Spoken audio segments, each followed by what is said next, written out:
بسم الله الرحمن الرحيم الحمد لله وكفى وسلام على عباده الذين اصطفى أما بعد فأعوذ بالله من الشيطان الرجيم بسم الله الرحمن الرحيم إن الله يأمركم أن تؤدوا الأمانات إلى أهلها وإذا حكمتم بين الناس أن تحكموا بالعدل إن الله نعم ما يعظكم به إن الله كان سميعا بصيرا صدق الله العظيم.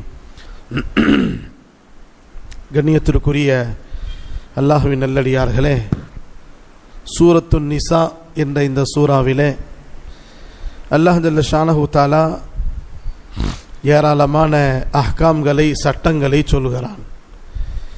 இந்த சூரத்து நிசா என்பது மதனியா என்று சூரா என்று சொல்லப்படும் ஹிஜ்ரத்துக்கு பிறகு இறக்கப்பட்ட சூறாவாகும். இதிலே அல்லாஹ் ஜல்ல ஷானஹு தஆலா குடும்பம் சம்பந்தமான பல சட்டங்களை அல்லாஹ் இதில் சொல்கிறான். நிக்காஹுடைய சட்டத்தை அல்லாஹ் சொல்கிறான். நிக்காஹுடைய நேரத்திலே ஒவ்வொரு ஆணும் மஹர் கொடுப்பது கட்டாய கடமை என்று அல்லாஹ் சொல்கிறான். மஹர் இல்லாமல் ஒரு மனிதன் திருமணம் முடித்தால் அந்த திருமணம், அந்த நிக்காஹ் ஆவாது என்று அல்லாஹ் குர்ஆன் ஷரீஃபில் சொல்லியிருக்கிறான். அந்த மஹர் எந்த அளவுக்கு கொடுக்கலாம்? அந்த மஹர் ஒரு குவியல் அளவுக்கு கொடுக்கலாம். டேரான்னு சொல்றாங்க பார்த்தீங்களா, அந்த அளவுக்கு அல்லாஹ் கொடுக்கலாம். சூரத்து நிசா என்ற சூறாவிலே பெண்களுடைய ஹுக்கூக்குகளை, பெண்களுடைய ஹக்கை பாதுகாப்பதற்கு இந்த சூறாவை அல்லாஹ் இறக்கினான். உலக நாடுகள் எல்லாம் இஸ்லாம் வருவதற்கு முன்னாடி பெண்களை கேவலப்படுத்தியது, அவுரத்துகளை நாசப்படுத்தியது, கேவலப்படுத்தியது. எந்த அளவுக்கு என்று சொன்னால், பெண்கள் இன்சானே இல்லை என்று சொன்னார்கள். பெண்கள் இன்சானுடைய வம்சத்திலே இல்லை. ஒரு நாடு சொன்னது இந்த பெண்கள் நஜீசானவர்கள், இன்னொரு நாடு சொன்னது இந்த பெண்கள் ஷைத்தான்கள், இன்னொரு நாடு சொன்னது இந்த பெண் பாதி ஷைத்தான் பாதி இன்சான், இன்னொரு நாடு சொன்னது இந்த பெண்கள் அசுத்தமானவர்கள். இஸ்லாம் வருவதற்கு முன்னாடி அரபு நாட்டிலே பெண்களுக்கு எந்த அளவுக்கு கொடுமைப்படுத்தினார்கள் அரபியர்கள் என்று சொன்னால், மாதவிடாய் காலத்திலே, குழந்தை பெற்றெடுத்த பிறகு நிஃபாசுடி காலத்திலே தீட்டுப்பட்டு விடும் என்ற காரணத்தினால அவர்கள் மன்ஹூசானவர்கள். மாதவிடாயுடைய காலம் 5 to 10 நாட்கள் வரை இருக்கிறது. அந்த 10 நாட்கள் வீட்டுக்குள்ளவே அவர்கள் வைத்துக் கொள்ள மாட்டார்கள். ஒட்டகம் எங்க கட்டி வச்சிருக்கிறாங்களோ அந்த இடத்திலே ஒரு சின்ன குடிசை போட்டு பெண்களை அங்க உட்கார வைப்பார்கள். அந்த மாதவிடாய் காலத்தில், ஹைசூடி நிஃபாசூடி காலத்திலே அவர்களுக்கு உணவுக்கென்று தனி தட்டுகள் இருக்கும், உணவுக்கென்று தனி தட்டு இருக்கும், தண்ணீர் குடிப்பதற்கு தனி கிலாஸ் இருக்கும். அதை வைத்துதான் அவர்களுக்கு உணவு தரப்படும். அந்த தட்டில் உள்ள சாப்பாடு கூட முன்னாடி வைத்து குச்சியால் உள்ள தட்டி விடுவார்கள். அந்த பெண் சுத்தமான பிறகு 10 நாள் முடிந்து அல்லது 5 நாள் முடிந்து மாதவிடாயிலிருந்து சுத்தமான பிறகு, அல்லது குழந்தை பெற்றெடுத்து 40 நாட்கள் இரத்தப்போக்கு போன பிறகு சுத்து ஒட்டகத்துடைய சாணம் கோபரை எடுத்து தண்ணீரால் அதை கலக்கி அந்த பெண்கள் மீது ஊற்றி தண்ணீர் குசுல் செய்த பிறகு, தண்ணீர் வார்த்த பிறகு வீட்டுக்குள்ள கொண்டு வருவார்கள். அந்த அளவுக்கு மோசமான முறையிலே பெண்களை இந்த உலக நாடுகள் நடத்தியது. அதனால் அல்லாஹ் என்ன செய்தான், 114 சூறாக்கள் குர்ஆன் ஷரீஃபில் இருக்கிறது. அதுல ஒரு தனி சூறாவாக சூரத்துன் நிசா, பெண்கள் சம்பந்தமான சூரா என்று, பெண்கள் அவுரத்தே அப்படின்ற உன்வானிலே ஒரு சூறாவை அல்லாஹ் இறக்கி விட்டான். ஆண்கள் என்று சூறாக்கு எங்குமே இல்லவே இல்லை. ஆனா பெண்களுடைய உரிமை மறுக்கப்படுகின்ற நேரத்திலே பெண்களை கொடுமைப்படுத்தப்பட்டார்கள். வாரிசூடி உரிமை பெண்களுக்கு இல்லை என்று உலக நாடுகள் சொன்னது.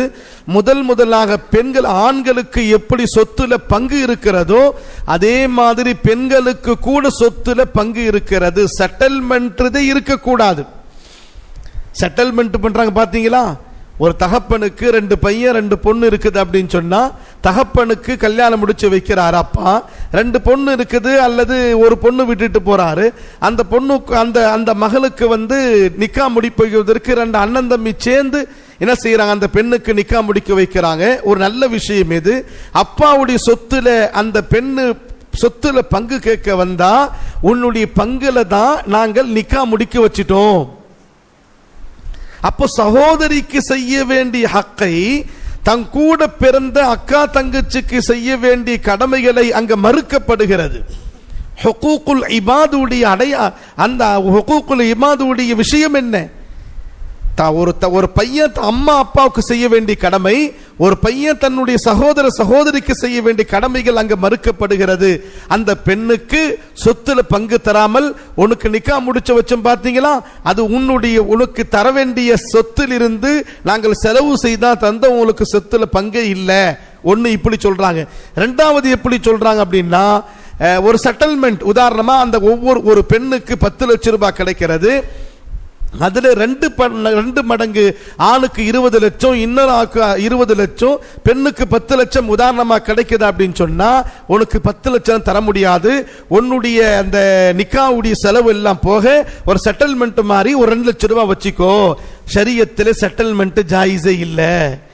எப்படி ஆணுக்கு 2 பங்கு கிடைக்கிறதோ அதே மாதிரி பெண்ணுக்கு 2ல் 1 பங்கு கொடுத்தே தீர வேண்டும். பெண்கள் என்ன செய்யணுங்க? ஆணுக்கு 2 பங்குன்னா பெண்ணுக்கு 1 பங்கு தரணும். ஷரியத் சொல்கிறது. ஆணுக்கு 2 பங்கு பெண்ணுக்கு 2 பங்கு தர வேண்டியதானே அப்படின்னு ஏன் சொல்லப்படுது அப்படின்னு சொன்னா, இந்த பெண் நிக்கா முடிக்க வைக்கப்பட்டு விட்டால் கணவருடைய கஸ்டடியில வருகிறார். கணவர் தரப்பிலிருந்து அந்த பெண்ணுக்கு சொத்துக்கள் வரும். கணவன் அந்த பெண்ணை பார்த்து கொள்வான் என்ற அடிப்படையிலே பெண்ணுக்கு சொத்துல 1 பங்குனா ஆணுக்கு 2 பங்கு என்ற ஒரு தர்த்தீபை அல்லாஹ் ஜல்ல ஷானஹு தஆலா யூசிக்குமுல்லா என்ற அந்த ஆயத்திலே பெண்களுக்கு கூட சொத்துல உரிமை இருக்கிறது என்று முதலாக இந்த உலகத்துக்கு சொன்னதே இஸ்லாம் தான். அன்பானவர்களே, சொத்துக்கள் வைத்துக் கொண்டு பாருங்க. டெல்லியிலே செங்கோட்டை யார் கட்டின? செங்கோட்டை லால்கிலா ஷாஜஹான் கட்டினார். குதுப் மினார் பாஷாக்கள் கட்டினார்கள். ஃபத்தஹ்பூர்ல கோட்டைகள் அக்பர் பாஷா கட்டினார். ஆயிரக்கணக்கான ஏக்கர்ல கோட்டைகள் கட்டிட்டு போனாங்க. அந்த இடங்கள் எடுத்துட்டு போனாங்க பாஷாக்கள் எல்லாம். அட சொல்லுங்களே, எடுத்துட்டு போலையே. நம்ம கோடிக்கணக்கான சொத்துக்கள் இருந்தாலும் யாருமே கொண்டு போகிறது இல்லை. அதனால் தான் ஹஜ்ரத் ஜுல்கர்னைன், சிக்கந்தர் ஜுல்கர்னைன் ரலியல்லாஹு தஆலா அன்ஹு அவர்கள் மௌத்தாகும் போது வசியத் செய்தாங்க. உலக நாடுகளிலே சூரியன் உதயமாக இடத்திலிருந்து சூரியன் மறைய அவருடைய ஆட்சி இருந்தது. முழு ஆட்சியுடைய பாஷாவாக சிக்கந்தர் ஜுல்கர்னைன் அலைஹிஸ்ஸலாத்து வஸ்ஸலாம் இருந்தார்கள். அவர் மௌத் நேரத்தில் ஒரு வசியத் செய்தார். நான் மௌத்தாகி விட்டால் என்னுடைய கையை என்னுடைய தொடையோடு நீங்கள் கட்டி விடாதீர்கள். ஜனாசா பெட்டி அந்த சந்தூக் எடுத்து செல்கின்ற நேரத்தில் என்னுடைய 2 கையை வெளியே விட்டு விடுங்கள், அது ஆடிக்கொண்டே செல்லட்டும் என்று மக்கள் கேட்டாக. பாஷா, நீ உலகத்தை ஆண்ட பாஷா ஆச்சே, ஏன் அந்த மாதிரி சொல்றீங்க? சுன்னத்தான முறை 2 கையும் தொடையோடு வச்சு கட்டுவது தான் என்று சொல்லும் பொழுது, இல்ல, இந்த உலக மக்களுக்கு நான் படிப்பனையா இருக்க வேண்டும். உலக மக்கள் உலகத்துடைய ஆசையில இருக்கிறாங்க, துனியாவுடைய ஆசையில போறாங்க. பேராசையில அல்லாஹ்வை மறந்து விடுகிறார்கள், தீனை மறந்து விடுகிறார்கள், ஷரியத்தை மறந்து விடுகிறார்கள், ஆகிரத்தை மறந்து விடுறாங்க. உலகத்தை ஆட்சி செய்த ஜுல்கர்னைன் பாருங்கள், கையை வெளியே விட்டு வெறும் கையோடு போகிறார். உலகத்தையே ஆண்ட ஜுல்கர்னைன் அலைஹிஸ்ஸலாம் அவர்கள் எதுவுமே எடுத்துட்டு போல வெறும் கையோடு போய் கொண்டிருக்கிறார். எனவே மக்களே, என்னதான் நீங்கள் உலகத்திலே சம்பாதித்து நீங்கள் ஆட்சி செய்து குடும்பத்தை நடத்தினாலும், உலக ஆசை நீங்கள் புரண்டு கொண்டு இருந்தாலும், ஒரு காலம் வந்தால் அந்த காலத்திலே மௌத்து வருகின்ற நேரத்திலே எல்லாத்தையும் விட்டுட்டு போகக்கூடிய சூழ்நிலை ஏற்படும் என்று ஒரு படிப்பினைக்காக ஜுல்கர்னைன் அப்படி சொன்னார். எனவே ஷரியத் சொல்கின்றபடி நமக்கு என்ன ஹக்கோ அந்த ஹக்கை எடுத்துக்கொண்டு நம்முடைய மனைவி, நம்முடைய பிள்ளைகள், நம்முடைய சொந்தக்காரர்கள், நம்முடைய சகோதர சகோதரிகளுக்கு தர வேண்டிய சொத்துக்கள் பங்குல கண்டிப்பாக நாம் தர வேண்டும் என்ற ஒரு சட்டத்தை அல்லாஹ் இந்த சூறாவிலே இறக்கி காட்டுறான். இது எப்ப இறக்குனா தெரியுங்களா? ஒரு சஹாபி பெண்மணி நபி இடத்துல வராங்க. ஒரு சஹாபி பெண்மணி நபி இடத்துல வந்து கேட்கிறாங்க, யா ரசூலல்லாஹ், என்னுடைய கணவர் 2 பெண் குழந்தைகளை விட்டு விட்டு மௌத்தாகி விட்டார். எனக்கு ஆண் குழந்தைகள் இல்லை. இப்போ என்னுடைய கணவரோடு பிறந்த சகோதரர், அவரும் என்னுடைய கணவருக்கு ஒரு சொத்து இருக்கிறது. அந்த சகோதரர் என்னுடைய, அதாவது என் பிள்ளைகளுடைய சச்சா இருக்கிறாரே, என் பிள்ளைகளுக்கு சொத்துல பங்கு கொடுப்பதற்கு மறுக்கிறார். சொத்துல பங்கு கொடுப்பதற்கு மறுக்கிறார். அப்ப அந்த அம்மா நபி இடத்துல சொல்றாங்க, இந்த காலத்தில் வெறும் கையோட எந்த பெண்ணும் அனுப்புவதில்லையே, இந்த காலத்திலே வெறும் கையோட எந்த பெண்ணும் அனுப்புவதில்லையே, யார் வந்து என் பெண் பிள்ளைகளை திருமணம் முடித்துக் கொள்வார்? ஏதாவது சொத்து இருந்தால் தானே அந்த பிள்ளைகளுக்கு நகை போட மற்ற செலவினங்களுக்கு அவன் இருக்க. ஆனால் என்னுடைய கணவருடைய சகோதரர் அந்த என்னுடைய கணவருடைய சொத்துலவதை மறுக்கிறார் அப்படின்னு சொல்லும் பொழுது நபிக்கு அதுவரையும் சொத்துடைய விஷயத்தில் சட்டங்கள் இறங்கல. அந்த பெண்ணுடைய உள்ளத்தில் பாதிப்பு ஏற்பட்ட காரணத்தினால, ஒரு யதீமான குழந்தைகளுக்கு சொத்துல பங்கு கிடைக்காத காரணத்தினால இந்த பெண்ணுடைய ஷிகாயத்து அல்லாஹ்வுடைய அரசுடைய தர்பாரை தட்டியது. உடனே ஜிப்ரீலை அல்லாஹ் இறக்கினான். யூசிக்குமுல்லாஹு ஃபீ அவுலாதிக்கும் லிஸ்ஸக்கரி மிஸ்லு ஹன்ஸில் உன்ஸயைன். அல்லாஹ் உங்களுக்கு வசியத் செய்கிறான், பெண்களுக்கு ஒரு பங்கு கிடைக்குதுன்னா அதுல டபுள் ஆண்களுக்கு கிடைக்கும். கண்டிப்பாக பெண்களுக்கு சொத்துல உரிமை இருக்கிறது என்று முதலாக சொன்னது இந்த இஸ்லாம் தான். அந்த பெண்ணுடைய விஷயத்திலே அந்த சகோதரர் கூப்பிட்டாங்க நபி ஸல்லல்லாஹு அலைஹி வஸல்லம், ஏம்பா உன்னுடைய அண்ணனுடைய சொத்துல பங்கு தர வேண்டியதானே அப்படின்னு கேட்கும்போது, யா ரசூலுல்லாஹ் தந்து விடுகிறேன். இப்போ சொத்துல அது பிரிக்க முடியாத அளவுக்கு இடமா இருக்கிறது. நபி கேட்டாங்க, உங்களுக்கு பிள்ளை இருக்கிறாங்களா? ஆமா, 2 ஆண் குழந்தை இருக்கிறாங்க, அதுவும் வயதுக்கு வந்துட்டாங்க, திருமணம் முடிக்கிற வயசுல இருக்கிறாங்க. நபி மஷூரா கொடுத்தாங்க, உன்னுடைய பாயுடைய சகோதரருடைய 2 பெண் குழந்தை இருக்கிறது, அந்த 2 பெண் குழந்தைய உன் பெண் ஆண் குழந்தைக்கு நீங்கள் திருமணம் முடித்து விட்டால் அந்த சொத்து உங்களோடு இருந்து விடும், வேற இடத்துல போக தேவையில்லைன்னு சொன்னாங்க. யாரு? நான் சொல்றது புரியுதா இல்லையா? அந்த சஹாபி ஏற்றுக்கொண்டார். அவருடைய மௌத்தாகிவிட்ட சகோதரனுடைய 2 பெண் குழந்தைய தன்னுடைய மகனுக்கு திருமணம் முடிச்சுக்கிட்டாரு. அந்த சொத்து அவரோடு இருந்துச்சு.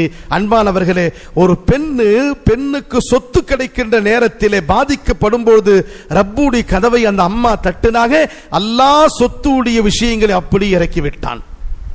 ஹாஃபிஸா வந்து குர்ஆன் ஷரீஃப்ல தராவில ஓதும் போது, ஒரு ஆளுக்கு மௌத்தானால் எவ்வளவு கிடைக்கும், அவுலாத் இருந்தால் எவ்வளவு கிடைக்கும், அவுலாதோட அம்மா மனைவி இருந்தால் எவ்வளவு கிடைக்கும், மனைவி இல்ல அவுலாத் மட்டும் இருந்தால் எவ்வளவு கிடைக்கும், பெண்ணுக்கு எவ்வளவு கிடைக்கும், ஆணுக்கு எவ்வளவு கிடைக்கும், தகப்பனுக்கு எவ்வளவு கிடைக்கும், அந்த மனைவிக்கு எவ்வளவு கிடைக்கும், ஒரு பட்டியலே அல்லாஹ் சூரத்து நிசாவில 3வது பகுதியில் அல்லாஹ் சொல்லி இருக்கிறான். 3வது பக்கத்தில் அல்லாஹ் தெளிவா சொல்லி இருக்கிறான். உங்களுக்கு சொத்து பிரச்சனை வந்துச்சா உலமாக்கள்கிட்ட வாங்க, நீங்களே வக்கீல்கிட்ட போவாதீங்க, நீங்க கோர்ட்டுடைய படியில போவாதீங்க, நீங்க வந்து போலீஸ் ஸ்டேஷனுக்கு போவாதீங்க, உலமாக்களிடத்தில் வாங்க, உங்களுக்கு தெளிவான முறையில் அல்லாஹ்வும் அல்லாஹ்வுடைய ரசூலுக்கு பயந்து வாருங்கள், அல்லாஹ் உங்களுக்கு இந்த உலகத்தில் ஷரியத்துடைய அமல் செய்யக்கூடிய முஃமின்களா அல்லாஹ் ஆக்குவான். இருக்கலாமா இன்ஷா அல்லாஹ்?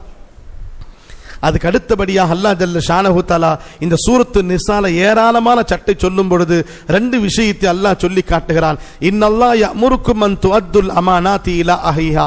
ஒன்று அமானத்தை பற்றி சொல்கிறான். இரண்டாவது ஃபைஸலா செய்யும் போது, 2 பேருக்கு மத்தியில தீர்ப்பு கொடுக்கும் போது நீதமான முறையிலே இன்சாஃபான முறையிலே தீர்ப்பு கொடுக்க வேண்டும். இது 2 சிஃபத்துகள் நம்முடைய ரத்தங்களிலே ஊறி இருக்க வேண்டும்.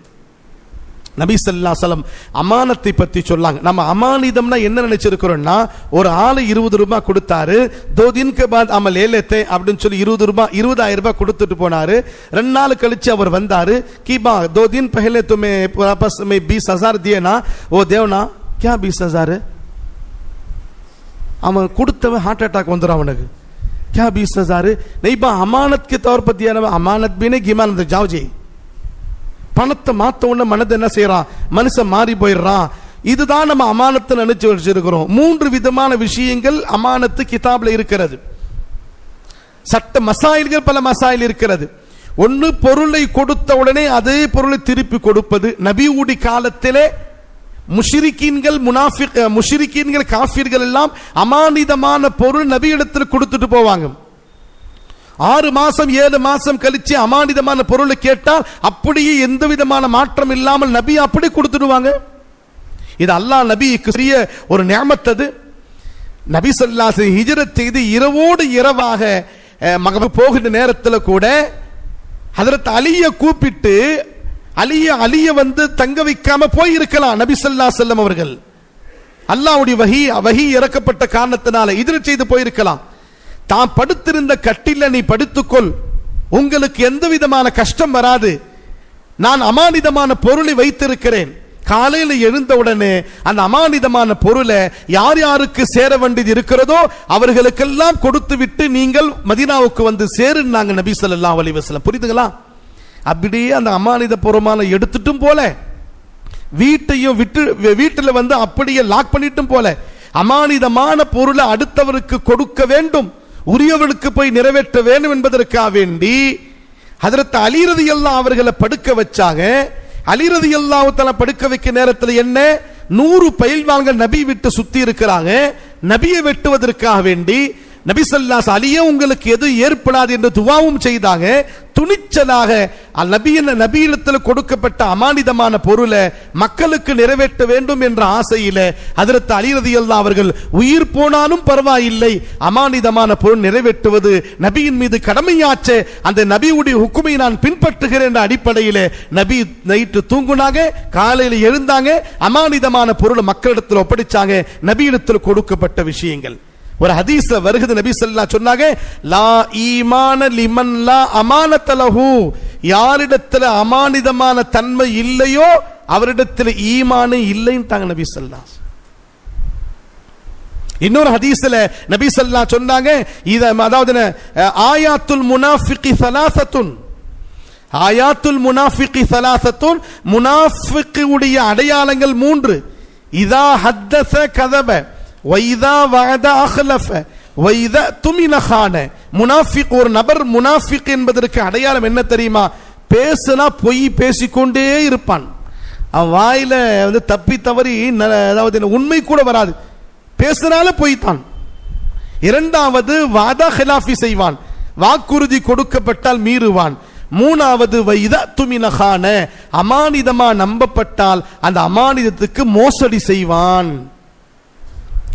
சரி, இந்த ஆயத்தெல்லாம் ஹதீஸ் எல்லாம் கேட்ட பிறகு இப்ப பாருங்க, அமானிதம் ஒன்று பொருளுல கூட அமானிதம் இருக்கிறது, கொடுத்த பொருளை திருப்பி கொடுக்கணும்.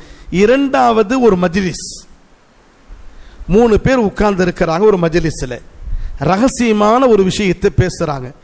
பேசி முடிஞ்ச பிறகு என்ன சொல்றாரு பேசினவர், தேக்பா ये बात अमानत, ये काम भी बोलना नहीं, अच्छा अच्छा हजरत, अच्छा हजरत, அல் மஜாலிசு அமானத்துன். ஹதீஸ்ல வருகிறது, மஜ்லிஸ்ல ரகசியமா பேச, உதாரணமா குடும்ப விஷயம் பேசுறாங்க, பெண்ணு கொடுக்கிற விஷயத்தை பேசுறாங்க, மாப்பிள்ளை எடுக்கிற விஷயத்தை பேசுறாங்க, வியாபாரத்து ரகசியத்தை பேசுறாங்க, இந்த வியாபாரம் லீக் அவுட் ஆகக்கூடாதுன்னு சொல்லி ரகசியத்தை பேசுறாங்க. எந்த ரகசியமா இருந்தாலும் சரி 3 பேருக்குள்ள பேசுறாங்க அப்படின்னு சொன்னா அது என்ன நபி ஸல்லல்லாஹு, அந்த பேச்சு கூட அமானிதம், அந்த பேச்சு கூட வேற ஆளத்துல போய் சொல்லக்கூடாது சொல்லிடலாம். எழுந்திருக்கும் போது என்ன சொல்றாருன்னா, ये बात आपको अमानत के तौर पर रखेंगे, அமானிதமா வச்சுக்கீங்க. ஆனா இவன் என்ன செய்வான், நேரா போன உடனே அப்பா हमारे 3 जन बात करेबा, ऐसा ऐसा बात करेबा, ஊர் ஃபுல்லா சொல்லி விடுவான் அமானத். இவன் அமானிதம்னு சொல்லிட்டு போனா பாத்தீங்களா, यार बस्ती फुल मालूम होगा ना रहे, एक आदमी के दोस्त का ना बोले हमें, சில பேருக்கு விஷயம் சொன்னா தான் அவன் தூக்கமே வரும். எந்த மாதிரி ஆள்கிட்ட சொல்லுவான்னா அவன் ஒரு 50 பேருக்கு பத்தி வைப்பான், ஊர் ஃபுல்லா தெரியுது. ஆனா போகும்போது என்ன, அமானிதமான பேச்சு அமானிதமையும் சொல்லி இருப்பாங்க. இது அமானிதத்துக்கு மோசடி செய்த மாதிரி நபி சொல்றான். அது நிஃபாக்குடைய அலாமத். இது மூன்றாவது அமானிதம் என்ன, அல் முஸ்தஷாரு முஅ்தமினத்துன். ஒரு நபர் நம்ம இடத்துல குடும்ப விஷயமா, வியாபார விஷயமா, மற்ற விஷயமா மஷ்வரா செய்ய வருகிறார். என்ன செய்ய வருகிறார்? மஷ்வரா செய்ய வருகிறார். அந்த மஷூரா செய்யும் பொழுது நல்ல ஆலோசனைகளை அவருக்கு தர வேண்டும். நம்மை அமானிதமா நம்பிக்கொண்டு இவர் நல்லவர், சாலிஹீன், இவர் நல்ல சாத்தி அப்படின்னு சொல்லி நம்மிடத்தில் மஷூரா செய்ய வரும் பொழுது அவருக்கு நல்லதையே நாட வேண்டும், நல்ல வழியை அவர் என்ன செய்யணும், அவருக்கு காட்ட வேண்டும். நம்மிடத்தில் எந்த மஷூரா அவர் செய்ய வருகிறாரோ அந்த வேலை நாம் நல்ல முறையில் செய்து கொண்டிருக்கிறோம், நம்முடைய அந்த வியாபாரத்துக்கு இடைஞ்சல் வந்துடுமே, நாம் மஷூரா கொடுத்தா नहीं नहीं नहीं 2-3 आदमी का दिया क्या मैं वो व्यापार बराबर नहीं, दूसरा व्यापार कर रहे அப்படின்னு சொல்லி இவனுடைய வியாபாரத்தில் வந்து லாஸ் ஆகும் என்ற காரணத்தினால தவறான முறையில் ஆலோசனைகளை தருவது இது அமானிதத்துக்கு மோசடி. மஷூரா செய்யப்படக்கூடிய நபர் அமானிதமா பேசப்பட்டால் அவருக்கு அமானிதமான ஆலோசனை செய்வது, மஜ்லிஸ்ல அமானிதமா இருக்கும்போது அதையும் அமானிதமா கடைபிடிப்பது, பொருளை அமானிதமா தரப்பட்டால் அதை திருப்பி கொடுப்பது அமானிதம். இத்தனை விஷயங்கள் அமானிதம் இருக்கிறது. 4வது விஷயம் என்ன தெரியுமா, நாம் ஒரு இடத்துல வேலை செய்கிறோம், என்ன செய்யறோங்க, வேலை செய்கிறோம். வேலை செய்கின்ற நேரத்திலே நமக்கு 8 மணி நேரம் டியூட்டி. ஸ்கூல்ல படிக்க வைக்கிறோம், கம்பெனியில் வேலை செய்கிறோம், அல்லது மதரசாவில் வந்து ஹிதுமத் செய்கிறோம். நமக்கு வந்து 8 மணிலேருந்து சாயந்தரம் 5 மணி வரையும் அப்படின்னா, அல்லது 9 மணிலேருந்து சாயந்தரம் 5 மணின்னா, அந்த 8 மணி நேரம் என்பது அமானிதம். 8 மணி நேரம் என்னதுங்க? அமானிதம். அது ஒரு செகண்ட், ஒரு நிமிஷம், 2 நிமிஷம் நமக்கு வந்து மேல கீழே ஆனா கூட அல்லாஹ்விடத்தில் பிடிக்கப்படுவோம். நாங்கள் ஆரம்பத்தில் ஓதர காலத்திலே எங்க பெரிய ஹதரத் யாக்கூப் ஹதரத் ரஹ்மத்துல்லாஹி அலைஹி காஷிஃபுல்லா மதரசாவுடைய பிரான்ச்சுகள் இருக்கும். காஷிஃபுல்லா மதரசாவுக்கு மாத்தகத்தில் கீழே வந்து அதாவது என்ன ஒரு 30-35 மதரசாக்கள் இருக்கும். அதில் ஓதி தரக்கூடிய உலமா பெருமக்கள் வந்து ரமதான் முடிந்த பிறகு ஷவ்வாலுடைய மாசத்தில் 15வது பிறையில 11வது பிறையில வந்து ஒரு மீட்டிங் வைப்பாங்க. அப்போ மதரசாவை எப்படி நடத்தணும், உஸ்தாத்மார்கள் எப்படி இருக்கணும் என்று அசத் நசியத் செய்யும் பொழுது கடைசியா ஒரு வார்த்தை சொல்வாங்க, மௌலி சாப் நாங்க இங்க இருக்கிறோம். நாங்க எங்க இருக்கிறோம்? மெட்ராஸ்ல இருக்கிறோம். நீங்க போறது, நீங்க வர்றது, மதரசாக்குள்ள போறது வர்றது, நீங்க ஹாசிரில கையெழுத்து போடுறது, நாஷ்டா பிற கையெழுத்து, மத்தியானம் கையெழுத்து, அதே மாதிரி காலையில ஃபஜ்ர் தொழுது கையெழுத்து, மகரிப் பிற கையெழுத்து, 4 கையெழுத்து போடுவாங்க. உதாரணமா 6:30 மணி கிளாஸ்னா நீங்க வந்து 7 மணிக்கு வரீங்கன்னா 7 மணின்னு போடுங்க, 6:30 மணின்னு போடாதீங்க. 9 மணி கிளாஸ் 9:30க்கு வரீங்கன்னா 9:30 போடுங்க, 9ன்னு போடாதீங்க. புரிஞ்சலா? நீங்க வர்றது லேட்டு, ஆனா லேட்டா வர டைம் பாத்தீங்களா 9:30ன்னா 9:30 போடுங்க. பார்த்து உங்களுக்கு கண்டிப்பா விட்டுடுவோம். ஆனா 9:30 மணிக்கு வந்து 9 போடுவது, 7 மணிக்கு வந்து 6 போடுவது, ஃபீமா பைனஹு வ பைனல்லாஹ், உங்களுக்கும் அல்லாஹ்வுக்கும் மத்தியில உள்ள அது என்னது விஷயம், அல்லாஹ் உங்களை பார்த்து கொள்வான் சொல்லி உள்ளத்துல வந்து அல்லாஹ்வுடைய பயத்தை ஏற்படுத்திட்டு போவாங்க. ஹிதுமத் செய்யக்கூடியவர்கள், முலாசிமா இருக்கக்கூடியவர்கள், நமக்கு தரப்பட்ட பேணி காப்பது இதுவும் ஒரு அமானிதமான விஷயங்கள். எல்லாத்தை விட பெரிய அமானிதம் என்ன தெரியுமா? எல்லாத்தை விட பெரிய அமானிதம் என்ன தெரியுங்களா? ஹஜ்ஜத்துல் விதால இந்த தீன நபி நம்ம இடத்துல கொடுத்தாங்க. 1.25 லட்சம் சஹாபாக்கள் ஹஜ்ஜத்துல் விதால இருந்தாங்க. சஹாபாக்களை பார்த்து நபி ஸல்லல்லாஹு சொன்னாங்க, ஃபல்யுபல்லிகு ஷாஹிது அல் காயிப, இங்க உள்ளவர்கள் யார் இல்லையோ அவரிடத்தில் இந்த தீனை சேர்ப்பது உங்கள் மீது கடமைன்ட்டாங்க நபி ஸல்லல்லாஹு.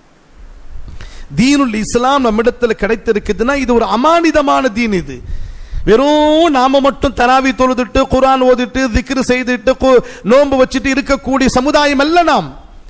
நாம் எந்த அமல் செய்கிறோமோ அந்த அமலை அடுத்தவருக்கு கொண்டு போய் சேர்ப்பது நம்மின் மீது கடமை. நாம் 1 ரூபாய் சதகா செய்யறோம்னா அடுத்தவருக்கு சதகா செய்யக்கூடிய ஜஸ்பாவை, ஆர்வத்தை ஏற்படுத்துவது நம்மின் மீது கடமை. இருக்கலாமா? இன்ஷா அல்லாஹ். தீனுல் இஸ்லாம் ஒரு அமானிதம். ஃபல்யுபல்லிகு ஷாஹிது அல் காயிப, இருப்பவர்கள் இல்லாதவருக்கு சொல்லும் சொல்லி நபி சொல்றாங்களே, இதுவும் அமானிதமான விஷயங்கள். நடக்கலாமா? இன்ஷா அல்லாஹ். இந்த ஆயத்தை ஏன் இறக்கலாம் தெரியுமா அல்லாஹ்? இது சொல்லி நான் முடிச்சுக்கிறேன். எல்லாம் ஒரு மாதிரியா பாக்குறீங்க, டைம் வேற ஆயிடுச்சு. நபி ஸல்லல்லாஹு அலைஹி வஸல்லம் காலத்துல ஹிஜ்ரத் செய்ய போறாங்க நபி. மக்கள் எல்லாம் உஸ்மான் இப்னு தல்ஹா அப்படின்னு ஒரு நபர் இருந்தார். காபத்துல்லாவுடைய தர்பான் அவர் தான் காபத்துல்லாவுடைய சாவி வச்சிருப்பார். அவர் வந்து காபாவை திறந்தால்தான் மக்கள் போய் என்ன செய்வாங்க, உள்ள தொழுவாங்க. திங்கட்கிழமை வியாழக்கிழமை பீர் ஒரு ஜுமேராத் அந்த தர்வாசா திறக்கப்படும், அந்த கதவு திறக்கப்படும். உள்ள மக்கள் போய் இபாதத் செய்துட்டு வருவாங்க. அப்போ நபி அவர்கள் உள்ளே போகும் பொழுது உஸ்மான் இப்னு தல்ஹா நபியை திட்டிக் கொண்டிருக்கிறார். அப்போ அவர் முஸ்லிம் ஆவல, திட்டிக் கொண்டிருக்கிறார். நபி அவர்களுக்கு ரோஷம் மரம் மாதிரி, உள்ளத்தை கஷ்டம் ஏற்படுத்துற மாதிரி திட்டுகிறார். கடைசியாக நபி ஸல்லல்லாஹு அலைஹி வஸல்லம் ஹிஜ்ரத் செய்து போவதற்கு முன்னாடி உஸ்மான் இப்னு தல்ஹாவிடத்தில் கேட்கிறாங்க, உங்க சாவி கொடுங்க உஸ்மானே, நான் திறந்து உள்ள போய் 2 ரக்காத் தொழுதுட்டு வரேன் அப்படின்னாங்க. உஸ்மான் இப்னு தல்ஹா சொன்னார், தரமாட்டேன். நபி எதுவுமே சொல்லல. உஸ்மான் இப்னு தல்ஹாவை பார்த்து சொன்னாங்க, உஸ்மானே, ஒரு காலம் வரும், அந்த காலத்திலே உன் கையில உள்ள சாவி என் கையில வரும்.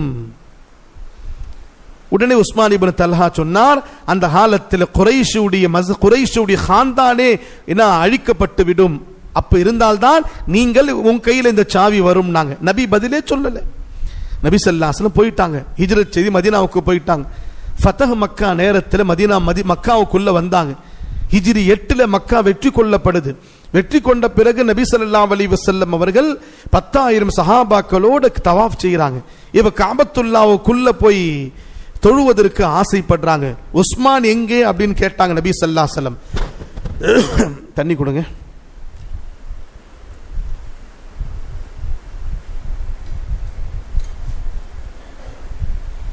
போதும்.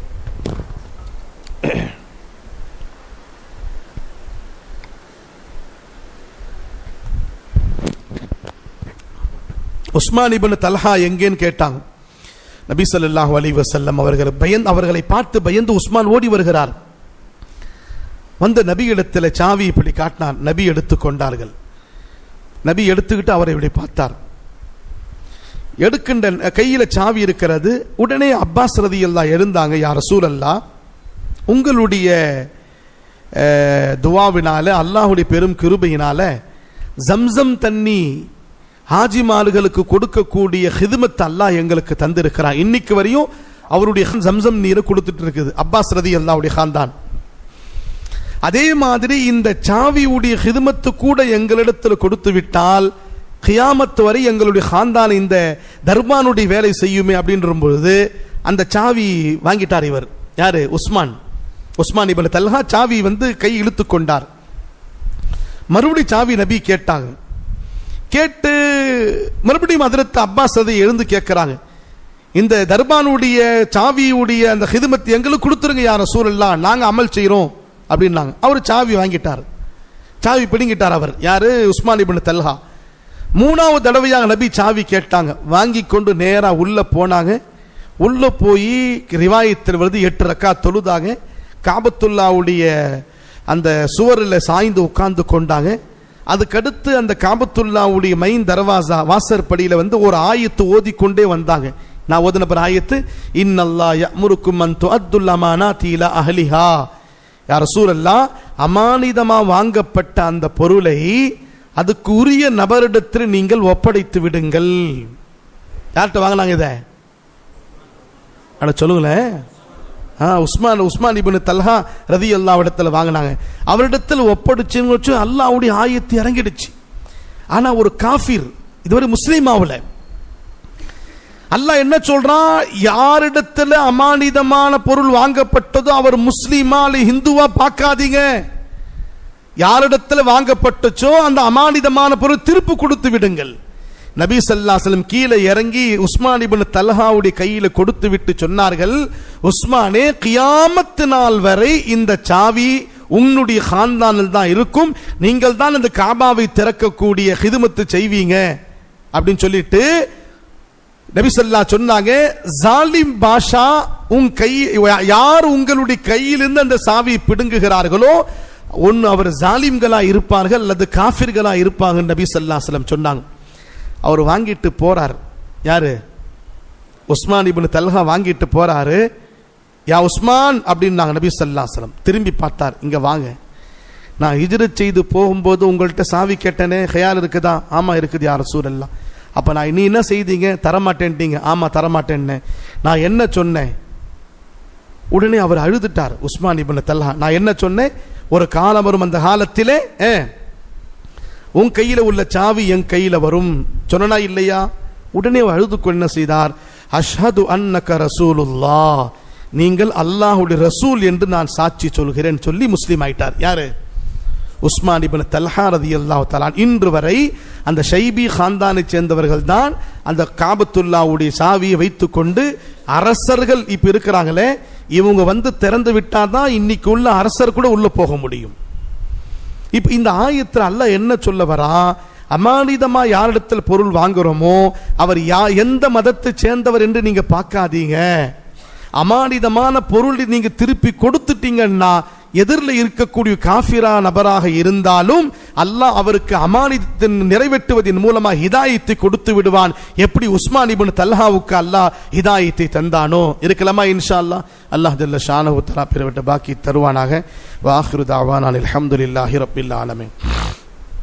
லக்கல் ஹம்து லக்கல் ஷுக்ரு. அல்லாஹும்ம ஸல்லி அலா سيدنا محمد وعلى آل سيدنا محمد وبارك وسلم عليه. اللهم أنت السلام ومنك السلام تباركت يا ذا الجلال والإكرام. اللهم وفقنا لما تحب وترضى واجعل آخرتنا خيرا من الأولى.